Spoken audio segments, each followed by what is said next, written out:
প্রিয় অষ্টম শ্রেণীর শিক্ষার্থীরা, শুভেচ্ছা নিও।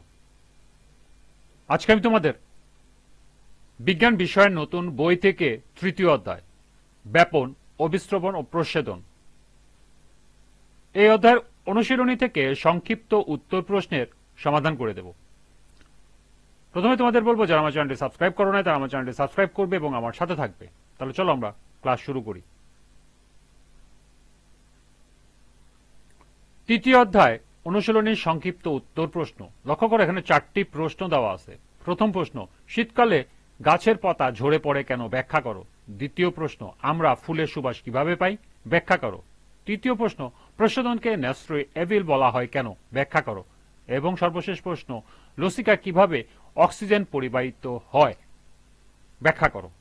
তো চলো এখন আমরা এই 4টি প্রশ্নের সমাধান দেখে নিই। প্রথম প্রশ্ন ছিল, শীতকালে গাছের পাতা ঝরে পড়ে কেন, ব্যাখ্যা করো। শীতকালে গাছের পাতা ঝরে পড়ার প্রধান কারণ হলো পানির ঘাটতি, প্রচ্ছদনের নিয়ন্ত্রণ এবং গাছের অভিযোজন প্রক্রিয়া।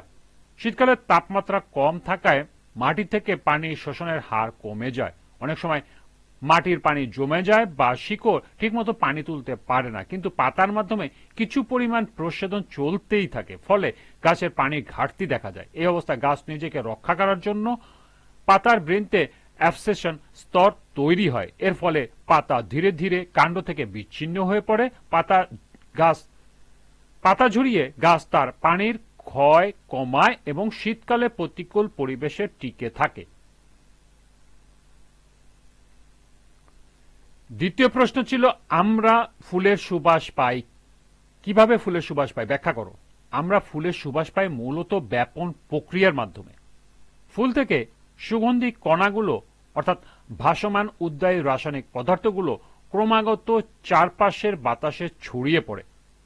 ফুলের ভিতর এই সুগন্ধি কণার ঘনত্ব থাকে বেশি আর চারপাশে বাতাসে ঘনত্ব থাকে কম।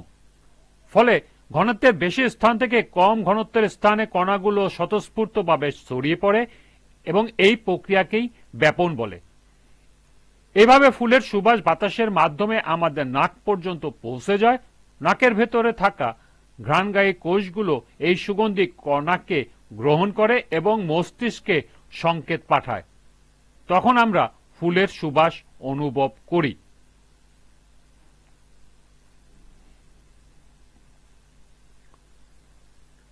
তৃতীয় প্রশ্ন ছিল, প্রচ্ছদনকে নেসেসারি এভিল বলা হয় কেন, ব্যাখ্যা করো। উদ্ভিদ জীবনে প্রচ্ছদন একটি অনিবার্য প্রক্রিয়া। প্রচ্ছদনের ফলে উদ্ভিদ তার দেহ থেকে পানি বের করে অতিরিক্ত পানির চাপ থেকে মুক্ত করে। প্রচ্ছদনের ফলে কোষের রসের ঘনত্ব বৃদ্ধি পায়। কোষ রসের ঘনত্ব বৃদ্ধি অন্ত অভিস্রবণের সহায়ক হয়ে উদ্ভিদকে পানি ও খনিজ লবণে শোষণে সহায়তা করে। প্রচ্ছদনের ফলে উদ্ভিদ দেহ থেকে প্রচুর পানি বাষ্পাকারে বেরিয়ে যায়। এতে উদ্ভিদের মৃত্যুও হতে পারে। তাই আপাত দৃষ্টিতে উদ্ভিদের জীবনে প্রচ্ছদনকে ক্ষতিকর প্রক্রিয়া বলে মনে হয়। এজন্যই প্রচ্ছদনকে উদ্ভিদের জন্য নেসেসারি এভিল বলা হয়।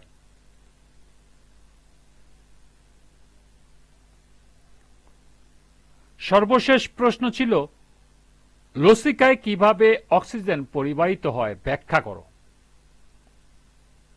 লসিকা দ্বারা অক্সিজেন পরিবহন হয় মূলত ব্যাপন প্রক্রিয়ার মাধ্যমে, তবে এটি রক্তের তুলনায় খুবই সীমিত।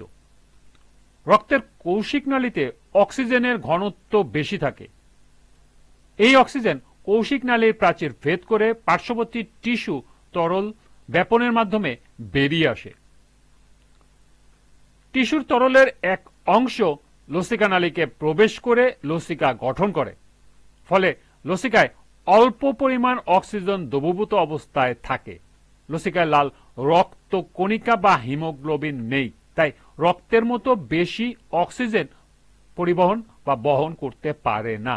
লসিকায় থাকা অক্সিজেন প্রধানত নিকটবর্তী কোষে পৌঁছে যায় এবং পরে লসিকা আবার রক্তে ফিরে গেলে অক্সিজেন রক্তের সঙ্গে মিশে যায়।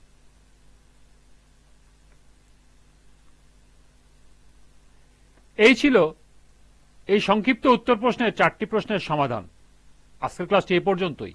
পরবর্তী ক্লাসে প্রজেক্টের সমাধান করে দেব।